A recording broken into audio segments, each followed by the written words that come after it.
एक बार एक परेशान व्यक्ति एक बौद्ध भिक्षु के पास जाता है और कहता है, गुरुवर मैं बहुत दुखी हूँ, क्योंकि कोई भी मेरा इज्जत नहीं करता, मेरी बात नहीं सुनता, सब मुझे हल्के में लेते हैं, मेरे परिवार वाले, मेरे दोस्त, मेरे रिश्तेदार सभी।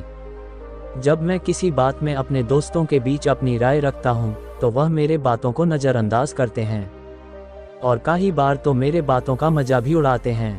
घर परिवार और रिश्तेदारों के बीच भी मेरी यही हालत है। अब जो मुझे भी इस बात पर भरोसा होने लगा है कि शायद मैं ऐसा ही इंसान हूँ जिसकी कभी कोई इज्जत नहीं करता। बौद्ध भिक्षु उस दुखी व्यक्ति की बातें को बड़े ध्यान से सुन रहे थे। जब उसने अपनी बात खत्म कर देती है तो वह भिक्षु ने पूछा, तुम चाहते क्या हो? दुखी व्यक्ति ने कहा, मैं चाहता हूँ कि सभी मेरी इज्जत करें, मेरी बातों को ध्यान से सुनें, मुझे नज़रअंदाज ना करें और समाज में मेरी छवि एक जिम्मेदार और समझदार व्यक्ति के रूप में हो। वह भिक्षु ने कहा, आज मैं तुम्हें 10 ऐसे तरीके बताऊंगा जिसको अगर तुमने अपनी जिंदगी में अच्छे से अपना लिया तो लोग तुम्हें झुककर सलाम करेंगे। मतलब कि वह हमें गंभीरता से लेंगे और ध्यान से सुनेंगे और कभी भी तुम्हें नज़रअंदाज नहीं कर पाएंगे। तो इन 10 बातों को पूरा ध्यान से सुनना।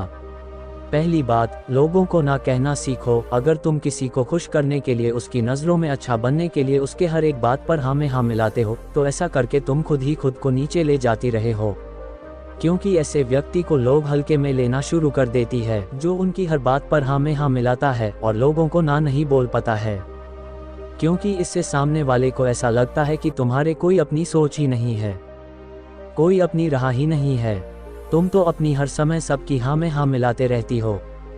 पर जब तुम कभी भी किसी को ना नहीं बोल पाते हो तो इसे लोग किसी भी काम में तुम्हारी सहमति लेना बंद कर देती है, क्योंकि उन्हें लगने लगता है कि यह क्या पूछना, ये तो मान ही जाएगा। और जब तुम लोगों को हर काम को करने के लिए हाँ बोलना शुरू कर देते हो तो लोग तुम्हारे समय की इज्जत करना बंद कर देते हैं और वह काम जो वह खुद भी कर सकते थे अब तुम्हें सौंपना शुरू कर देंगे, और तुम अपनी संकोच के कारण बिना मान के भी खुद को कोसते हुए उन काम को करते रहोगे और तुम्हारा वह समय भी बर्बाद हो जाएगा जिसका उपयोग तुम स्वयं के लिए कर सकते थे, और सामने वाले तुम्हारी इस मदद के लिए तुम्हारा एहसान भी नहीं मानेगा, क्योंकि उसे लगेगा कि तुम तो सबके लिए एहसान ही करते हो। इसीलिए ना बोलना सीखो। सामने वालों को काम को करना है या नहीं करना, पहले अच्छे से सोच लो फिर उसे हाँ बोलो। यह जरूरी नहीं है कि अगर तुम सबको खुश रखोगे तो तुम भी खुश ही रहोगे, बल्कि इस सब के काम को हाँ बोलकर तो तुम दुखी ही रहोगे और साथ ही तुम्हारा इज्जत का भी कचरा बनता चला जाएगा। इसीलिए जब जरूरी हो तो ना बोलना सीखो। दूसरी बात, कम बोलो, काम का बोलो। अगर तुम हर जगह जरूरत से अधिक बोलोगे तो लोग तुम्हें नज़रअंदाजा करेंगे, तुम्हारे बातों को इज्जत कभी नहीं करेंगे और तुम्हें मुफ्त में समझेंगे कि यह तो कुछ भी बोलता रहता है। इसलिए जितना जरूरी है सिर्फ उतना ही बोलो, पहले सोचो फिर बोलो। मैं तो कहता हूँ कि दोबारा सोचो और एक बार बोलो। जब तुम मौके के बाद बोलोगे तो सोच कर, यो जरूरत पड़ने पर बोलोगे तो लोगों को तुम्हारी बात सुननी ही पड़ेगी। यह आदत जल्दी नहीं सुधरेगी और सुधरेगी जरूर अगर तुमने ये सीख लिया कि कब बोलना है, क्या बोलना है, कितना बोलना है और कैसे बोलना, तो लोग तुम्हें सुनना भी शुरू कर देंगे और तुम्हारी इज्जत भी करेंगे। तीसरी बात, पहले खुद की इज्जत करो तब लोग तुम्हें इज्जत देंगे। ज़्यादातर लोग दूसरे को इज्जत करने की चक्कर में खुद की इज्जत करना ही भूल जाते हैं। लोग अक्सर अपने साथ में ऐसी चीज़ करते हैं जिसे वह अपने दूसरे गरीबी लोगों के साथ करने के बारे में सोचा भी नहीं सकते। जैसे कि तुमने आखिरी बार कब अपने मित्रों पर बदसूरत बोला था, उसे कहा था कि वह किसी काम का नहीं है, या उसे उसके सपनों का पीछा करने से रोका था। तो खुद के साथ भी ऐसा ही व्यवहार करो। खुद के बारे में नकारात्मक बातें मत बोलो, ना ही अकेले में और ना ही दूसरे के सामने। चाहे तुम कितना भी बुरे महसूस क्यों ना कर रहे हो, लेकिन फिर भी अपनी बेइज्जती कभी मत करो और ना ही खुद को ठेस पहुंचाओ, क्योंकि इस तरह का वार्ता तुम्हें अपने बारे में और भी बुरा महसूस करवाने के अलावा और कुछ भी नहीं करता।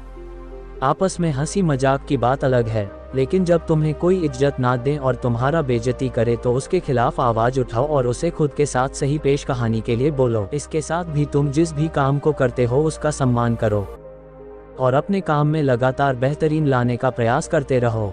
साथ ही अपने शरीर और मन को मजबूत बनाने पर काम करते रहो और तुम जैसे भी हो, जो भी हो, उसे स्वीकार करो और उसे इज्जत करो। एक बात हमेशा याद रखना, दुनिया उसकी इज्जत कभी नहीं करती जो स्वयं को इज्जत नहीं करता। चौथी बात, लोगों से बार बार माफ़ी मांगना बंद करो। हम सभी इंसान हैं, इसलिए हम सभी से गलती होती है। लेकिन अगर हम ऐसी बार बार करते हैं तो उसी एक गलती के लिए लोगों में बार बार माफ़ी मांगते हैं, तो यह चीज़ लोगों की नज़र में हमारी इज्जत को कम कर देती है। साथ ही हमें एक छोटी छोटी गलती के लिए लोगों से हर समय माफ़ी भी नहीं मांगते रहना चाहिए, क्योंकि इससे लोगों को लगता है कि यह आदमी तो ऐसा ही है, इससे हर समय गलती होती रहती है और यह माफ़ी ही मांगता रहता है। इसीलिए अगर तुमसे कोई गलती हो गई हो तो उसके लिए माफ़ी मांग लो, लेकिन एक ही गलती को बार बार दोहराने की आदत को छोड़ो, और यह बदला तुम्हें अपने अंदर लाना ही पड़ेगा। पांचवी आदत, जो भी करो धीरज से करो। तुम चाहे अपने ज़िंदगी में कोई सभी काम करो, बस उसे दिल से करो, उसमें खो जाओ, उस काम को प्यार करो, उस काम में लोगों के लिए एक उदाहरण बनो। जो इंसान अपने काम से प्रेम करता है उस इंसान को दुनिया प्रेम करता है। तुम बहुत कलाकार को देखा होगा, जिन लोग इतना प्रेम करते हैं वह सिर्फ इसलिए उस व्यक्ति से प्रेम करते हैं क्योंकि वह अपने काम से प्रेम करता है, अपनी कला से प्रेम करते हैं, उसका सम्मान करता है। इसीलिए जो भी काम करते हो उसमें गर्व करो, उसमें प्रेम करो, और फिर लोग भी तुमसे प्रेम करेंगे, तुम्हें सम्मान देंगे। छोटी सीख, चुप रहना एक कला है, इसका सही से इस्तेमाल करो।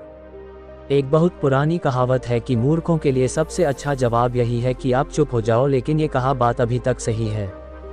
जब तुम्हारे सामने मूर्खों कभी कभी व्यक्ति वहां पर भी चुप रह जाता है, वहां पर उसको बोलने की सबसे ज्यादा जरूरत थी। अगर हम वहां पर भी चुप रहेंगे जहां गलत हो रहा था और हमारे बोलने से रोका जा सकता था, तो हम खुद की नज़रों में गिरते हैं, लेकिन साथ ही हम लोगों की नज़रों से भी पूरी तरह से गिर जाती है। इसीलिए कब बोलना है, कब चुप रहना है, इसके बारे में तुम्हें सीखना पड़ेगा, बोलना पड़ेगा।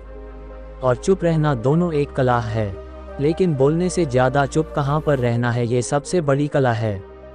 क्योंकि बोलता तो हर कोई है, लेकिन चुप रहने के लिए ताकत चाहिए, और यह हर किसी के बस की बात नहीं है। चुप रहना एक हथियार है जो व्यक्ति को अंदर से और मजबूत बनाता है। तो इस हथियार का कब, कैसे और कहाँ इस्तेमाल करना है ये तुम्हें सीखना होगा, और देखना सिर्फ यह एक खूबी तुम्हें लोगों की नज़रों में सबसे ज़्यादा आकर्षक बना देगी। सातवीं सीख, शिकायत करना बंद करो। हर व्यक्ति के जीवन में परेशानी है, लेकिन जो व्यक्ति हर समय अपनी परेशानियों को लेकर शिकायत करता रहता है, रोता रहता है, उसे कोई पसंद नहीं करता, सब उससे दूर भागता है, अपनी पीछा छुड़वाना चाहते हैं, क्योंकि सभी अपने अपने परेशानियों में परेशान हैं। उन्हें कोई ऐसा व्यक्ति चाहिए जो उन्हें हंसाए, उन्हें अच्छा महसूस करवाए, थोड़ी देर के लिए उन्हें उसके परेशानियों से दूर ले जाए, ना कि ऐसा व्यक्ति जो उनके सामने अपने मुसीबतों का रोना रोता रहे। इसीलिए शिकायत करना बंद करो और अपने हर परेशानियों का समाधान खुद करने का प्रयास करो। और लोगों से अपनी परेशानियों बताने का कोई मतलब ही नहीं निकलता, क्योंकि या तो वह लोग तुम्हारे पीठ पीछे तुम्हारे मजाक उड़ाएंगे या फिर तुमसे दूर भागना शुरू कर देंगे। इसीलिए अगर अपना आत्मसम्मान बनाया रखना है और लोगों से इज्जत पानी है तो हर समय शिकायत करना छोड़ दो। 8वीं सीख, हमेशा अपनी प्रतिद्वंदी को प्रशंसा करो। अगर तुम्हारा कोई प्रतिद्वंदी या कंपटीटर है तो उसका कभी बुराई मत करो, हमेशा उसकी प्रशंसा करो, सिर्फ उसके सामने नहीं बल्कि उसके पीठ पीछे भी। अपनी प्रतिद्वंदी को कभी भी अपना दुश्मन मत समझो, बल्कि यह जानने का प्रयास करो कि उसमें ऐसी कौन सी खासियत या गुण है जिसके कारण वह मेरे बराबर या मेरे ऊपर निकल रहा है, और ऐसे कौन से काम है जिन्हें वह नहीं कर रहा है और जिन्हें करके मैं और भी अच्छा प्रदर्शन कर सकता हूँ। अगर तुम अपने प्रतिद्वंदी का सम्मान करोगे तो वह भी तुम्हारे सम्मान करना शुरू कर देंगे, और जो व्यक्ति अपनी प्रतिद्वंदी की बुराई ना करके उसे सीखता है, उसका प्रशंसा करता है, लोगों की नज़रों में उसकी इज्जत अपने आप बढ़ जाती है। और सिर्फ प्रतिद्वंदी की नहीं बल्कि तुम्हें किसी की बुराई करने की आदत को छोड़ देना चाहिए, फिर देखो लोग किस तरह से तुमको सम्मान देते हैं। 9वीं आदत, अपनी सीमाओं में रहना सीखो। इसका मतलब है कि खुद के बनाए नियमों का पालन करो, वही करो जो करना जरूरी है। आत्मज्ञान प्राप्ति से पहले एक बार बुद्ध ने यह निर्णय किया कि मैं बिना कुछ खाए पिए तब तक तपस्या करूंगा जब तक कि मुझे आत्मज्ञान प्राप्त नहीं हो जाता। उन्होंने घोर तपस्या शुरू कर दी। उनकी तपस्या को देखकर 5 ऋषि उनके शिष्य बन गए। लेकिन कुछ दिनों की कठोर तपस्या के बाद सिद्धार्थ को समझ आ गया कि भूखा प्यासा रहकर आत्मज्ञान प्राप्त नहीं किया जा सकता या शरीर को बर्बाद करने हैं। इसीलिए उन्होंने अपना व्रत तोड़कर हर दिन थोड़ा भोजन करने का नियम बनाया ताकि उनका शरीर उनका साथ दे सके। तो उन्होंने सुजाता नामक लड़की के द्वारा लाई खीर को ग्रहण कर लिया। ये देखकर उन 5 ऋषि बुद्ध को अपना गुरु मानने से इनकार कर दिया और उन्होंने छोड़कर चले गई। लेकिन बुद्ध ने उन्हें समझाने का प्रयास नहीं किया, क्योंकि उन्होंने पता था कि यह नहीं समझेंगे। इसीलिए उन्होंने वही किया जो वह कर सकते थे। फिर ध्यान में बैठ गए और अब तक बैठे रहे जब तक उन्हें आत्मज्ञान प्राप्त नहीं हो गया। इससे ये सीख मिलती है कि वही करो जो करना जरूरी है, जो तुम्हारे बस में है। अपनी सीमाएं निश्चित करो, अपने लक्ष्य निश्चित करो और वह करो जो करना जरूरी है, क्योंकि ऐसे व्यक्ति की इज्जत सारा संसार करता है। 10वीं आदत, जो कहा है वह पूरा करो। ये बात हमेशा याद रखो कि कोई भी बेईमानी और आत्मा अविश्वसनीय व्यक्ति को पसंद नहीं करता। अगर तुम चाहते हो कि लोग तुम्हारी इज्जत करें तो कभी भी किसी से झूठी बातें मत करना और जो कहा है उसे पूरा करना। अगर तुम अपनी बातों को पक्के हो तो हर कोई तुम्हारी इज्जत करेगा।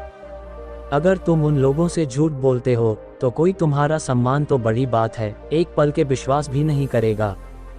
इसीलिए अपनी कही बात पर खड़े उतरो, लोग तुम्हारा आदर करेंगे वरना नहीं। अगर तुम अपनी बातें और निर्णय के पक्के हो तो कोई भी तुम्हारी इज्जत करेगा। तो ये थी वह 10 बातें जिन्होंने अगर तुमने अपनी जिंदगी का हिस्सा बना लिया तो लोग तुम्हारे बातें भी मानेंगे, तुमसे ये राय भी लेंगे, तुम्हें ध्यान से सुनेंगे और तुम्हारी इज्जत भी करेंगे। उस दुखी व्यक्ति को अपने प्रश्नों का उत्तर मिल चुका था। उसने वो भिक्षु को धन्यवाद किया और खुशी खुशी वहां से चला गया। दोस्तों, उम्मीद करता हूं कि आपको इस वीडियो बहुत कुछ सीखने को मिला होगा। तो कहानी कैसे लगा कमेंट करके जरूर बताना और नया हो तो इस चैनल को जरूर सब्सक्राइब कीजिए।